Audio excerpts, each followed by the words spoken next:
아멘. 네, 오늘은 갈라디아서 첫 번째 시간으로 은혜와 평강이 있기를 이란 제목으로 함께 말씀을 나누기 원합니다. 오늘 우리가 보는 이제 말씀은 갈라디아에 쓰는 바울의 편지입니다.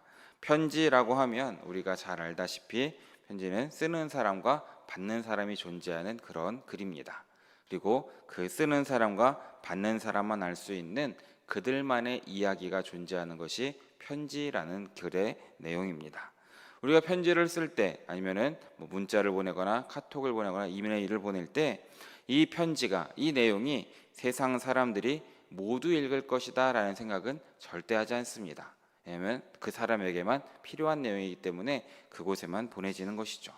애초에 편지, 문자 이런 것은 굉장히 사적인 것이기 때문에 해설이나 주석 따윈 필요 없는 그런 글입니다.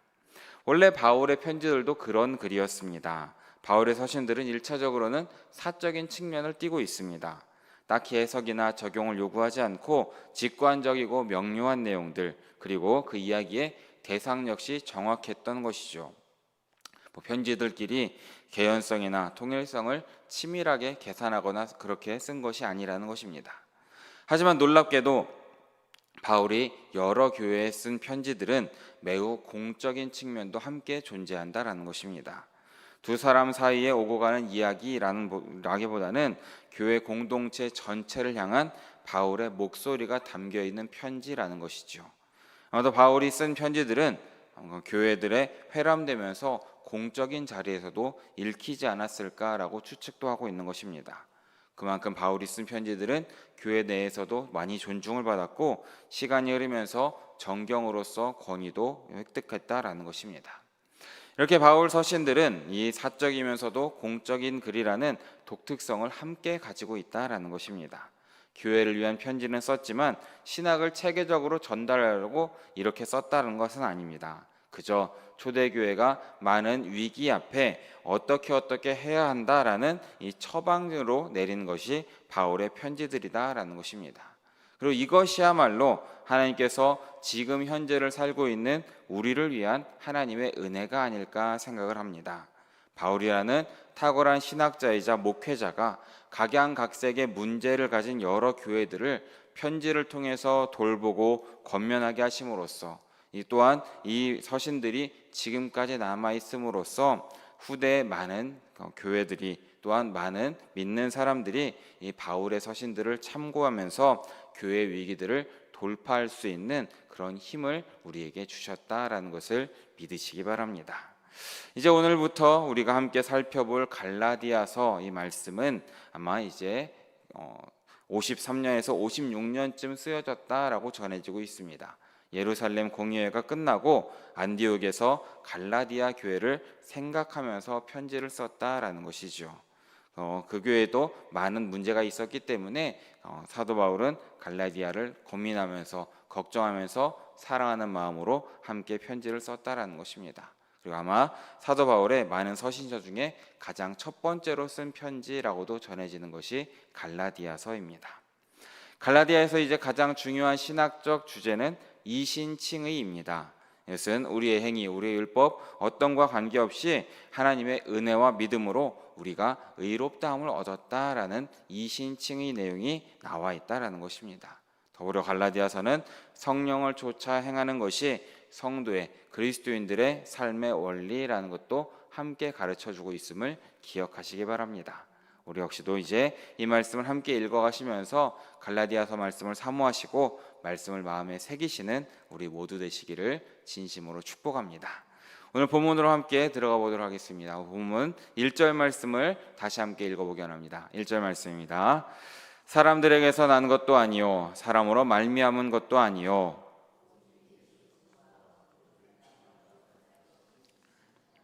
아버지로 말미암아 사도된 바울은. 아멘.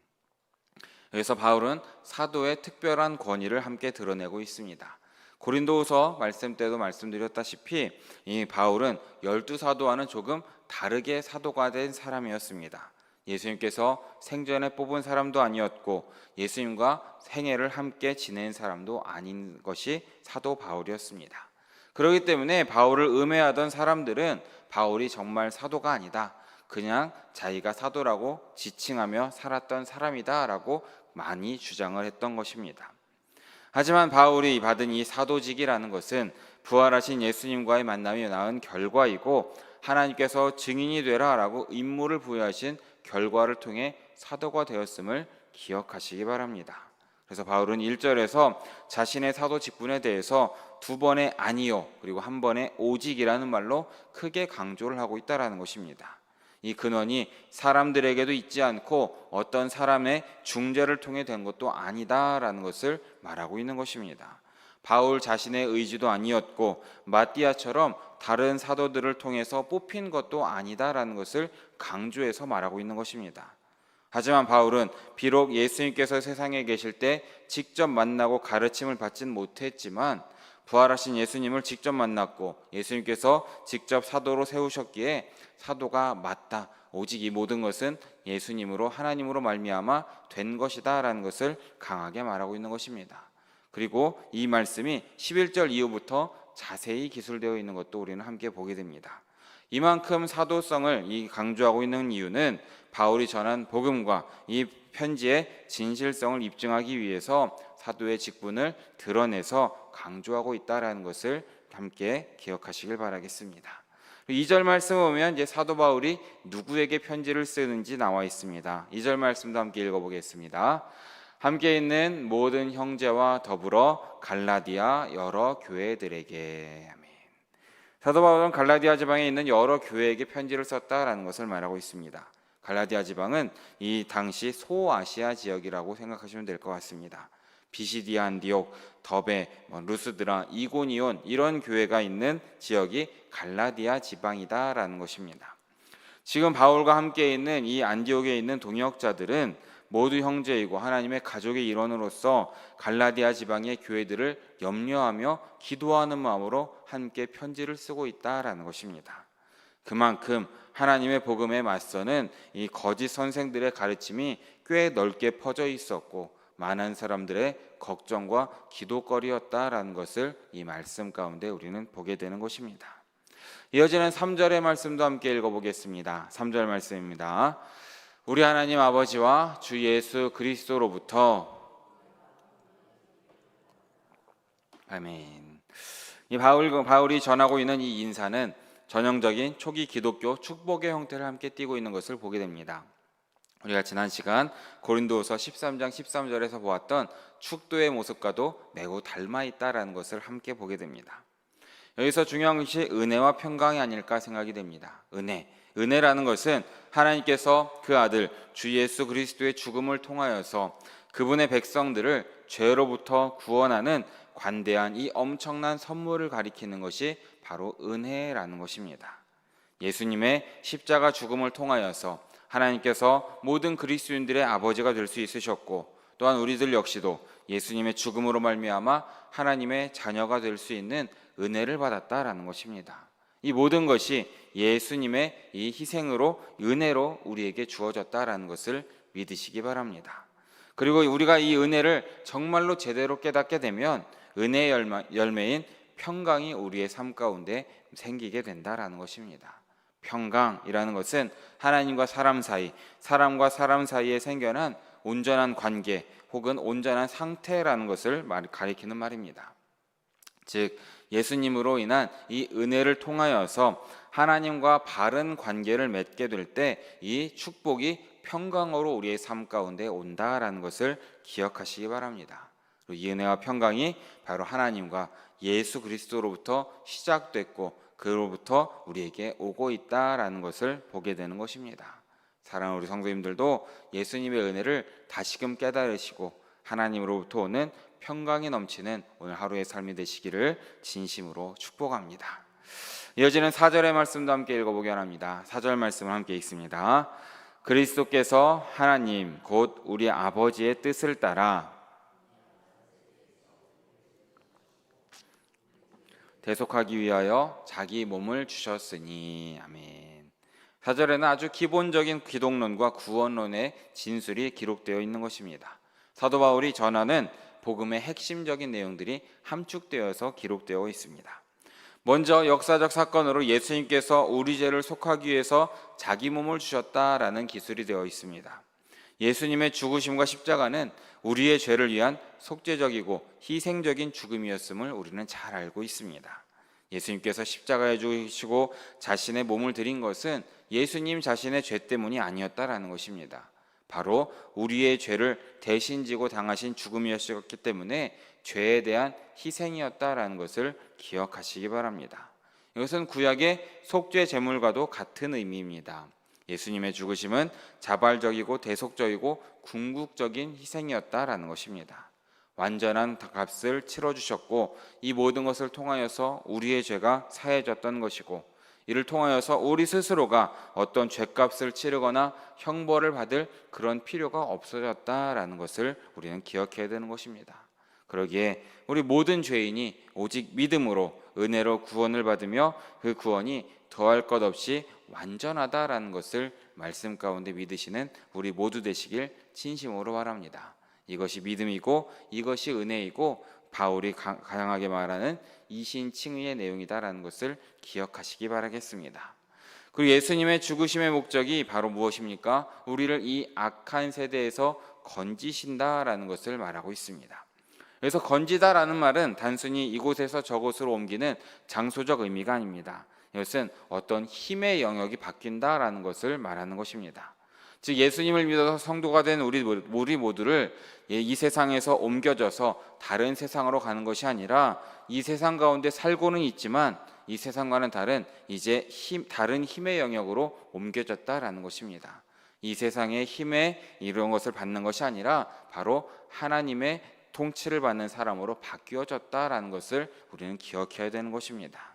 이 땅 가운데 우리가 살고는 있지만 이제 우리가 충성을 바쳐야 할 대상과 소속이 이 땅이 아닌 바로 하나님으로 바뀌어졌다라는 것입니다.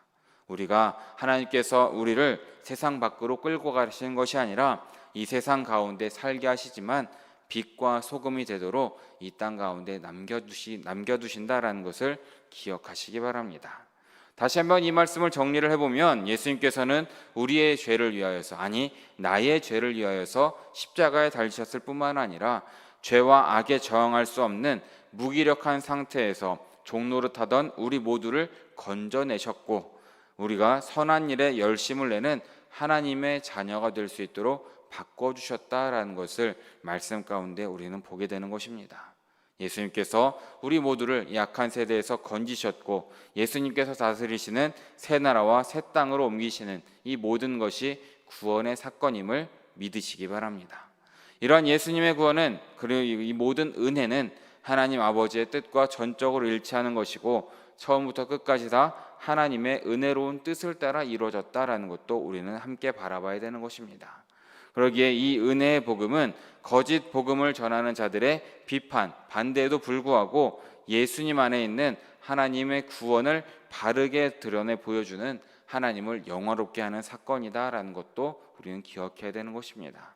그러기에 우리 모두가 이 말씀을 마음에 품으시고 우리를 위해 죽으시고 우리를 죄에서 건지신 예수님의 은혜에 늘 감사함으로 살아가시고 예수님의 은혜를 전하며 살아가시는 우리 모두 되시길 진심으로 바라겠습니다.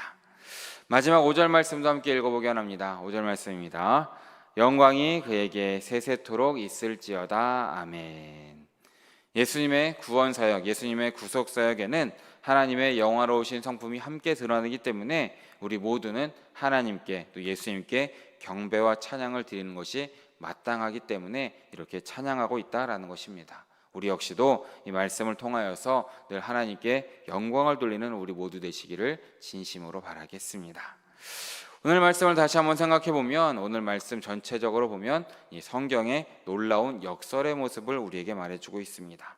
1절 말씀을 다시 한번 생각해 보면 1절에서 바울은 사도의 권위를 강조하고 있는 것을 보게 됩니다. 자신이 단지 사람의 권위가 아니라 예수 그리스도와 하나님 아버지로 말미암아 사도가 되었으니까 이 권위에 복종하라라는 것으로 편지를 시작하고 있는 것을 보게 됩니다. 그리고 4절 말씀을 보면 예수님께서 이 약한 세대에서 우리를 구원하기 위해서 십자가에 달리셨다라는 것도 함께 말하고 있습니다. 그러므로 세상의 권세에서 건져내셨고 이 세대와 다른 삶을 살아야 한다는 것도 함께 말하고 있습니다. 그러니까 1절에서는 복종을 말하는 것이고 4절에서는 예수님의 십자가 희생으로 통한 자유를 말하고 있는 것입니다. 복종과 자유, 어떻게 보면 굉장히 모순적인 이야기인 것 같지만 우리가 사실 생각해 보면 예수님의 권위에 진짜로 하나님의 권위에 제대로 복종할 때에 우리의 삶에 가장 자유가 넘친다라는 것을 기억하시는 우리 모두 되시길 진심으로 축복합니다. 그러기에 사랑하는 여러분, 예수님께서 우리의 모든 죄를 덮기 위해서 죽으셨고 또 그로 인해 거룩하신 하나님께서 은혜로운 능력으로 우리에게 다가오심을, 그러므로 이 약한 세대에서 건지셔서 우리 모두를 자유롭게 하셨음을 믿으시기 바랍니다.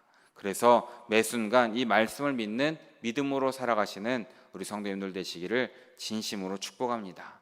그때에 세상의 방식대로 생각하거나 세상의 방식대로 살아가시는 것이 아니라 주님의 뜻대로 세상을 살아가는 그런 힘을 얻게 되심을 기억하시면서 온전히 하나님께 영광을 돌리시고 하나님의 은혜와 평강이 가득한 오늘 하루의 삶이 되시기를 진심으로 바라고 축원합니다.